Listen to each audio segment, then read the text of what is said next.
Olá, irmãos e irmãs em Cristo! Venho aqui hoje gravar para vocês mais um vídeo do meu canal revelando as profecias da Bíblia.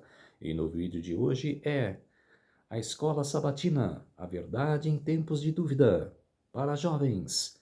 Lição número 12, seitas apocalípticas. Antes de eu falar sobre esse assunto, eu preciso da ajuda de vocês para se inscreverem no meu canal revelando as profecias da Bíblia. Deixe seu like, ative os sininhos de notificações para receberem o meu vídeo. Compartilhe com o maior número de pessoas que vocês puderem o conteúdo do meu canal. Preciso da ajuda de vocês. Um feliz sábado a todos. E vamos orar para fortalecer a nossa fé. Querido Deus e Pai, muito obrigado pelo sábado do Senhor, que chegou. O sábado que nós guardamos, que começou ontem ao pôr do sol e que termina hoje ao pôr do sol. 24 horas de adoração e louvor. Por isso, meu Deus, fique comigo nesses minutos e segundos que o Senhor esteve comigo. Faz de mim o seu servo para apresentar essas verdades de toda a tua palavra. Tudo isso agradeço e peço em nome do meu Salvador Jesus Cristo. Amém. Vamos lá, povo de Deus. Começar com a lição de domingo. A seita do OVNI.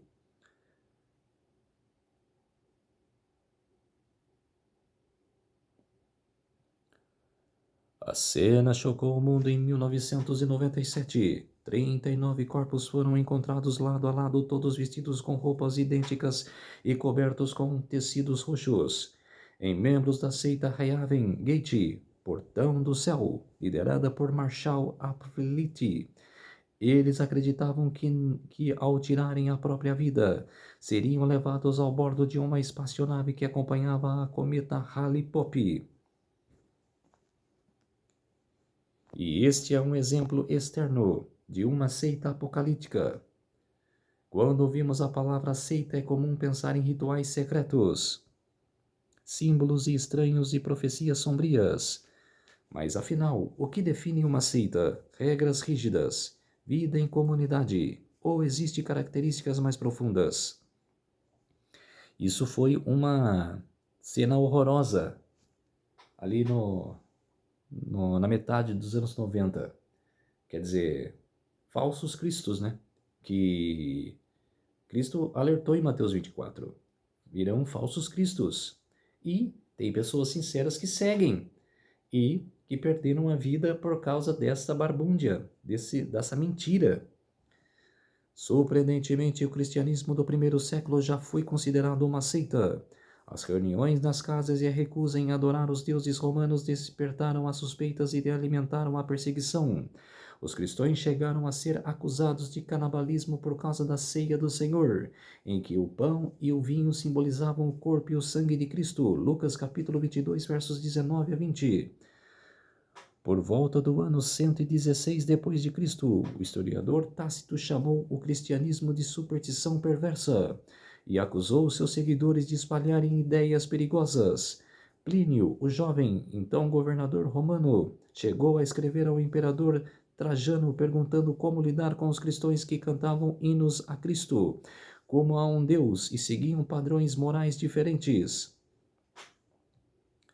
Nesse cenário, surgiram os primeiros apologistas, cristãos que defendiam publicamente sua fé. Justino Martin, por volta de 155 d.C., escreveu sua primeira apologia para mostrar que os cristãos buscavam viver segundo a verdade. Ele negou as acusações de canibalismo e explicou que a adoração cristã era feita em espírito e em verdade. Essa necessidade de posicionar já era prevista no Novo Testamento, 1 Pedro capítulo 3, versos 15 e 16. A apologética surgiu como respostas a falsas acusações. Os cristãos precisavam mostrar que sua fé não era uma ameaça, mas uma esperança viva. Nesta semana, vamos analisar o que define uma seita, seus traços, comportamentos e suas estratégias. Compararemos essa característica com os ensinos da Igreja Adventista do Sétimo Dia, à luz da Bíblia e da história da Igreja Apostólica. Lição de segunda-feira: Seitas versus Igreja Apostólica. A Igreja Apostólica nasceu em um ambiente de transparência. Não era um grupo secreto, nem realizava rituais estranhos. Os apóstolos pregavam abertamente e qualquer pessoa podia ouvir a mensagem e decidir por si mesma. Quando Pedro pregou no dia de Pentecostes, que aceitaram a mensagem e foram batizados, ninguém foi forçado ou manipulado. Atos capítulo 2, verso 41. A comunidade cristã do primeiro século era marcada por amizade e conexão verdadeira. Quem se tornava cristão não se isolava do mundo. Pelo contrário, os seguidores de Jesus se espalhavam por várias regiões, mantendo contato com as pessoas e comunicando esperança. Atos capítulo 8, verso 1. Outro traço marcante era generosidade.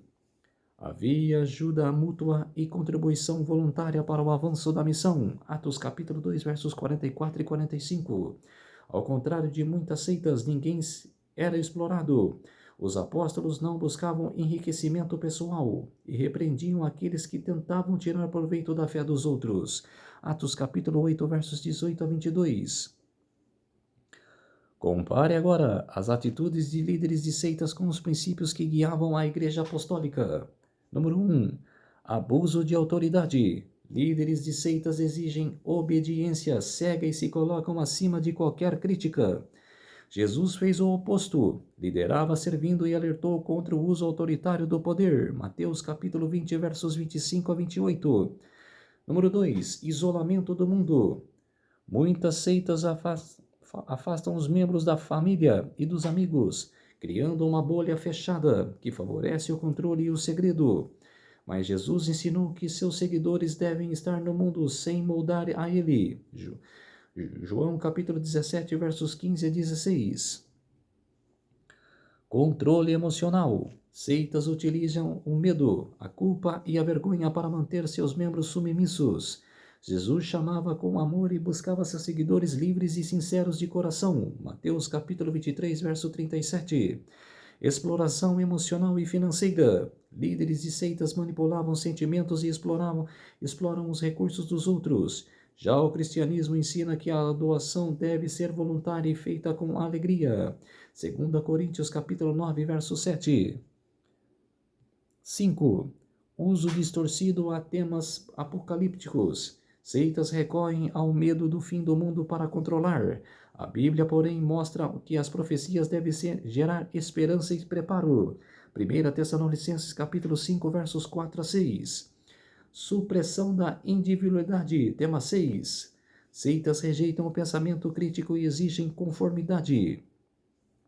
A fé verdadeira, no entanto, incentiva a pensar, examinar e crescer. 1 Tessalonicenses capítulo 5, verso 21.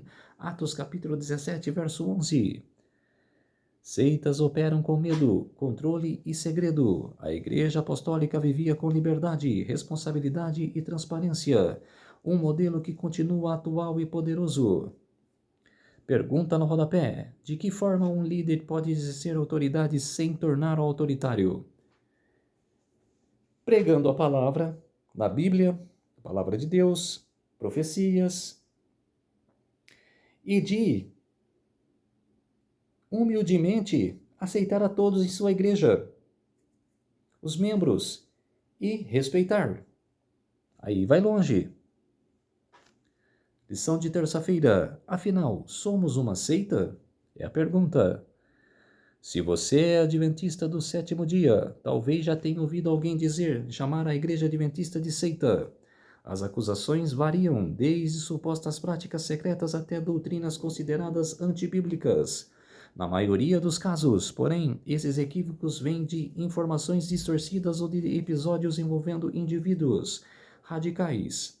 Não é possível abordar todas as críticas aqui, mas vamos considerar brevemente os mais comuns. Número 1. Vocês colocam os escritos de Ellen White no mesmo nível da Bíblia. Essa é uma das afirmações mais recorrentes. No entanto, a própria Ellen White declarou: a nossa regra de fé é a Bíblia, e a Bíblia somente. Conselho sobre a Escola Sabatina. Página 52. As Escrituras são a norma do caráter e o revelador das doutrinas. O grande conflito, na página 7. Ensina-nos que a Bíblia é a autoridade final para a fé e a prática cristã. Princípio sola escritura. Ela é a sua própria intérprete. Todas as nossas 28 crenças fundamentais estão baseadas unicamente nas Escrituras. Os escritos de Ellen White não subestimem a Bíblia. São reconhecidos como a manifestação do dom de profecia, Apocalipse 19:10, que exalta as Escrituras, esclarece verdades e já reveladas, aconselha a igreja e aponta sempre para Jesus. Número 2. Vocês se acham o único grupo certo, como se só vocês fossem salvos? Outro mal-entendido comum está relacionado ao conceito de remanescente. A Bíblia fala sobre um povo remanescente no tempo do fim, Apocalipse 12:17. E os adventistas entendem que tem uma missão profética especial nesse contexto. Isso, porém, não significa excluir os demais. Exatamente. Mas sabe o que acontece? Os adventistas se submetem aos outros. Abaixam a cabeça para os que estão criticando. Deve se impor. Deve falar a verdade, impor a verdade acima daquele que está criticando. O que acontece? Eles abaixam a cabeça, eles acabam aceitando a crítica daquele opressor. É isso que acontece com a igreja adventista. É como se diz assim, só falta um ajoelhar para eles. A igreja adventista hoje, eles se submetem ao acusador. É a mesma coisa de o juiz estar lá julgando o caso do inocente e do acusador. Eles se submeteram ao acusador. É como se diz assim, o que o acusador vai pensar? Ele vai dar liberdade a mim e vai fechar o inocente. É como a adventista é. Vai lá criticar a igreja, os membros da igreja católica, mostrar a verdade, não criticar, mas mostrar a verdade. E acaba se submetendo a eles. Como aconteceu o caso mesmo do pregador Anderson, que eu já assisti palestra dele já ao vivo. Fui até ele já, quando era católico. No dia 2 de novembro, que é o Dia dos Mortos lá. E um adventista estando no cemitério encontrou com ele lá e apresentou o livro Grande Conflito. E, mostrando as verdades do livro do Grande Conflito, claro que o Anderson, ele protestou. Só que, o que o adventista tinha que fazer? Se impor sobre isso. É como se diz, ainda continuar pregando a verdade, batendo o martelo ali. E abaixou-se ao Anderson. É como se diz, ficou sem resposta. E o Anderson cresceu em cima dele. Quer dizer, foi para mostrar a verdade e acabou sendo contrariado. É o que a igreja adventista é hoje. Vai entregar o livro do Grande Conflito nas casas? Tá aqui o livro. Tá aqui o livro. E não me explica o que está escrito no livro. Tá? A igreja adventista deixa a desejar muito. O próprio Jesus disse, tenho outras ovelhas que não são deste aprisco. João capítulo 10, verso 16. Ou seja, Deus tem filhos sinceros em todas as denominações. O chamado adventista é anunciar a verdade com amor, não se colocar acima dos outros. A identidade como um remanescente deve inspirar humildade e compromisso, nunca orgulho ou exclusivismo. Uma pesquisa do Instituto Perry Hershey apontou a Igreja Adventista como o grupo religioso eticamente mais diverso dos Estados Unidos, reflexo de sua missão inclusiva e global. Nenhuma denominação é perfeita, mas a Igreja Adventista segue firme em seu compromisso com a verdade bíblica, a liberdade de consciência e o crescimento espiritual. Isso faz toda a diferença. Pergunta no rodapé: que tipo de crítica ou acusação você já ouviu contra a Igreja Adventista? Como você reagiu? Quando estava recente na Igreja Adventista, eu achei ruim, como se diz. Essas igrejas aí estão com inveja da Igreja Adventista. Mas hoje, eu critico a Igreja Adventista, como eu já critiquei agora, que ela se submete ao erro. e que está defasada. A igreja adventista, quando foi formada por Ellen Goldwhite, seu marido Tiago White, Joseph Bates e vários membros que estavam lá, hoje estão virando no caixão de vergonha de ver como que se tornou a igreja adventista defasada, que distorce a verdade profética, que ensinam a profecia errada. E eu já lutei, eu já briguei, lutei assim, em palavras, e já briguei com líderes adventistas. Mas o que eles fazem? Vira as costas para mim e quer ficar com a verdade deles, que é mentira. Quer dizer, difícil, né, povo? Lição de quarta-feira, momento hipertexto. Etimologicamente, a palavra seita vem do grego areeses, que significa partido, facção, doutrina ou heresia. No contexto bíblico, é o termo usado para descrever diferentes grupos religiosos, como fariseus, saduceus, nazarenos e até cristãos. Atos capítulo 5, verso 17, capítulo 15, verso 5, capítulo 24, verso 5, capítulo 26, verso 5, capítulo 28, verso 22. Hoje, no meio cristão, a palavra seita costuma se referir a grupos que alegam seguir a Bíblia, mas rejeitam um a mais ensinamentos fundamentais das Escrituras. Em outras palavras, são movimentos que distorcem verdades centrais do cristianismo, mesmo mantendo uma aparência religiosa. Considerando algumas doutrinas bíblicas como, primeiro, o estado de consciência na morte, 2, o retorno visível e glorioso de Jesus, 3, a observância do sábado, e 4, o juízo pré-advento que, afinal, está mais próximo da fé apostólica, e quem está promovendo desvios?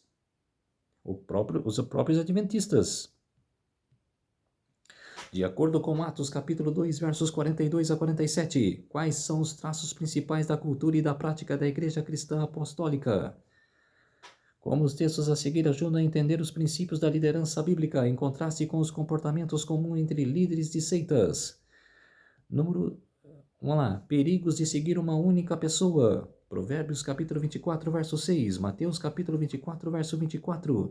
1 Coríntios capítulo 1, verso 10. 10 a 13. Capítulo 3, versos 3 a 7. Vai marcando aí, povo de Deus, que assistirem depois do meu vídeo. Perigos do abuso de autoridade. Ezequiel capítulo 34, verso 4. Mateus capítulo 20, versos 25 a 28. 1 Pedro capítulo 5, versos 2 a 3. Importância da humildade na liderança. Romanos capítulo 12, verso 3. Gálatas capítulo 6, verso 3. Filipenses capítulo 2, verso 3. E povo jovem, temos a rede semântica. É como um mapa mental composto por palavras e conceitos relacionados entre si e formados a partir de um elemento-chave. Veja o exemplo e faça o seu. Em classe, observe como as redes são tão diferentes quanto o número de pessoas presentes. E esse é o lance. Cada rede representa aquilo que faz sentido para cada pessoa. Então, com base no que vimos até aqui, agora é a sua vez de expressar o que faz sentido para você. Discernimento, que é muito importante. Lição de quinta-feira, acusado de criar uma seita. Nem mesmo os melhores mestres religiosos escapam de ser chamados de líderes de seita. Jesus é o maior exemplo disso. Ele sabe o que é ser acusado injustamente. As autoridades religiosas da época afirmaram: encontramos esse homem pervertendo a nossa nação. Ele agita o povo, ensinando por toda a Judeia. Lucas capítulo 23, versos 2 a 5. Além de acusarem Jesus de ir contra o governo, também disseram que ele agia às escondidas. No entanto, o próprio Jesus declarou: eu tenho falado abertamente ao mundo. Nada disse em segredo. João capítulo 18, verso 20. Ainda assim, o sumo sacerdote tentou induzi-lo a dizer algo que pudesse ser usado contra ele. Com isso, pensava conseguir alguma declaração que provasse que ele estava tentando fundar uma sociedade secreta, com o objetivo de estabelecer um novo reino. Ellen Goldwhite no Desejado de Todas as Nações, página 561. Em outras palavras, Jesus foi acusado de liderar uma seita secreta com intenções revolucionárias. Mas ele respondeu com calma, demonstrando transparência, integridade e coerência. Ironicamente, foram os fariseus e saduceus que agiram de uma forma oculta, manipulando as Escrituras, realizando julgamentos secretos e conspirando para matar Cristo. É o que aconteceu na Idade Média. Que os que tinham a verdade, a Bíblia na mão e a palavra de Deus em verdade, eram hereges e que estavam defamando a Igreja Católica. E a Igreja Católica se saiu como inocente. E nós que tínhamos a verdade bíblica, as pessoas que tinham a verdade bíblica eram acusadas e mortas. Os apóstolos também enfrentaram acusações parecidas. Alguns dos piores inimigos de Paulo o acusaram dizendo: "Este homem é uma peste e promove desordens entre os judeus do mundo e mundo inteiro, sendo também o principal agitador da seita dos nazarenos." Atos capítulo 24, verso 5. Os líderes da Igreja Apostólica lidaram com muitas acusações falsas. Os cristãos eram impopulares e vistos com desconfiança. Mas quem segue a Cristo não pode ser guiado pela opinião pública. Aliás, os falsos mestres costumam enfrentar menos oposição do que os verdadeiros. Jesus advertiu: "Ai de vocês quando todos os elogiarem, porque os pais dessas pessoas fizeram o mesmo com os falsos profetas." Lucas capítulo 6, verso 26. Ainda hoje, os que guardam os mandamentos de Deus e a fé em Jesus, Apocalipse 14, 12, podem ser salvos de mentiras e rótulos ofensivos. Mas ao lembrarmos que Cristo e os apóstolos também foram injustamente acusados, encontramos coragem para permanecer fiéis. O exemplo de Jesus a falar a verdade com amor continua sendo nosso modelo. Pergunta no rodapé: que acusações falsas você já ouviu contra a sua igreja? Como reagiu diante disso? Eu reagi criticando também, porque está errada. É que nem o seu filho, que quando está errado, você chama a atenção e não passe a mão na cabeça, como muitos hoje passam. Por isso que cresce bandido, cresce o jeito que está. O mundo hoje drogado e assim vai. E eu defender a igreja que está errada? Se a igreja estivesse certa, eu defenderia. Mas a igreja está errada. Lição de sexta-feira: Sociedades Secretas. Ellen White fez um sério alerta contra a participação em sociedades secretas. O mundo é um teatro, e seus habitantes são os atores que estão se preparando para desempenhar sua parte no último grande drama. Não há uma unidade nas grandes massas da humanidade, exceto quando os homens se unem para realizar seus propósitos egoístas. Mas Deus os está observando. Seus desígnios quanto aos seus rebeldes súditos se cumprirão. O mundo não foi entregue às mãos dos homens, embora Deus permita que os elementos de confusão e desordem dominem por algum tempo. Um poder abaixo está operando a fim de promover as últimas grandes cenas do drama. Satanás vindo como Cristo e operando com todo o engano da injustiça nos que participam de sociedades secretas, os que cedem à paixão e consideram-se então executando os planos do inimigo. Depois da causa vem o efeito. Testemunhos para a Igreja, volume 8, página 26. Ellen White fez um apelo direto e contundente a Nathanael Facundin, um maçom que havia se tornado adventista do sétimo dia, mas ainda mantinha vínculos com algumas sociedades secretas. Após citar Isaías capítulo 8, verso 9 e 13, ela escreveu: "Algumas pessoas indagam se é correto que cristãos pertencem à sociedade maçônica e outras sociedades secretas, que todos esses considerem os textos acima citados. Se somos cristãos na verdade, também devemos ser cristãos em toda a parte, e é preciso considerar e atender ao conselho dado por nos tornar cristãos segundo a norma da palavra de Deus. Quando aceitamos a Cristo como nosso Redentor, aceitamos a condição de nos tornar cobreiros de Deus. Fizemos com Ele um concerto de ser totalmente pelo Senhor, como fiéis mordomos da graça de Cristo, para trabalhar para a edificação de seu reino no mundo. Todo seguidor de Cristo está comprometido a consagrar todas as suas energias mentais, físicas e espirituais àquele que pagou o resgate por nossa vida. Devemos nos alistar para ser soldados, para entrar em serviço ativo, suportar provações, vergonha, injúria, para combater o combate da fé. Seguindo o capitão de nossa salvação, Ellen G. White, no livro Evangelismo, página 428. Depois de receber essa mensagem, Faulkner decidiu se desligar de todas as sociedades secretas. Mais tarde, Ellen White escreveu: Sinto-me muito grata ao nosso benigno Pai Celestial por ele ter lhe dado forças, pela comunicação de sua graça, para o desligar da loja maçônica e tudo quanto se relaciona com a sociedade. Não era seguro para você ter qualquer parte com aquela ordem secreta. Aqueles que estão sobre a ensanguentada bandeira do príncipe Emanuel não pode se unir aos maçons ou qualquer organização secreta. Ellen G. White, no livro Evangelismo, página 430. Lição de sábado: fé autêntica e bíblica. O verso para memorizar: pelo contrário, santifique-se a Cristo como Senhor no seu coração, estando sempre preparados para responder a todo aquele que pedir razão da esperança que vocês têm. 1 Pedro capítulo 3, verso 15. Em novembro de 1978, o mundo foi abalado pelas notícias vindas da Guiana. Mais de 900 pessoas lideradas pelo pregador Jim Jones foram forçadas a tirar a própria vida em um ritual coletivo que foi conhecido como Massacre de Jonestown. O grupo havia começado com ideias de justiça social, mas se transformou em uma seita marcada pelo medo, pela manipulação e pela obediência cega ao líder. Essa estratégia mostrou que como uma fé mal direcionada pode levar aos desastres quando substitui Jesus por figuras humanas. O cristianismo autêntico não se esconde atrás dos segredos. Ele se manifesta em comunidade, no serviço e no amor. A Igreja Apostólica se reunia em casas, partilhava refeições, ajudava os necessitados e vivia de maneira aberta. Nada era imposto.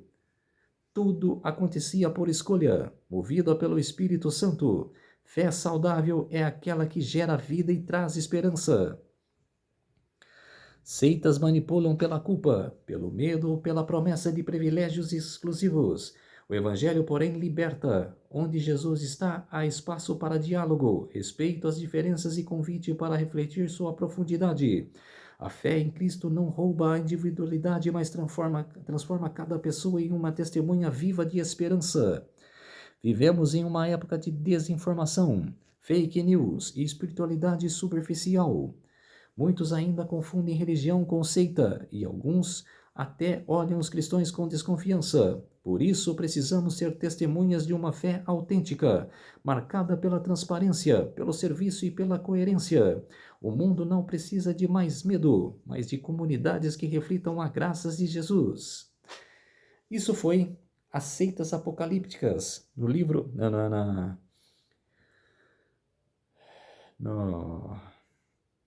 Na lição 12 da Escola Sabatina. Vamos orar para fortalecer a nossa fé. Querido Deus e Pai, muito obrigado por esses minutos e segundos que o Senhor esteve comigo. Fez-se de mim o seu servo para apresentar essas verdades para todos os povos, nações e línguas. Tudo isso agradeço e peço em nome do meu Salvador Jesus Cristo. Amém. Então, povo de Deus, se inscreva no meu canal Revelando as Profecias da Bíblia, deixe seu like, ative os sininhos de notificações para receberem o meu vídeo e compartilhe para todos o conteúdo do meu canal. Preciso da ajuda de vocês. Um feliz sábado a todos e até o próximo vídeo. Tchau!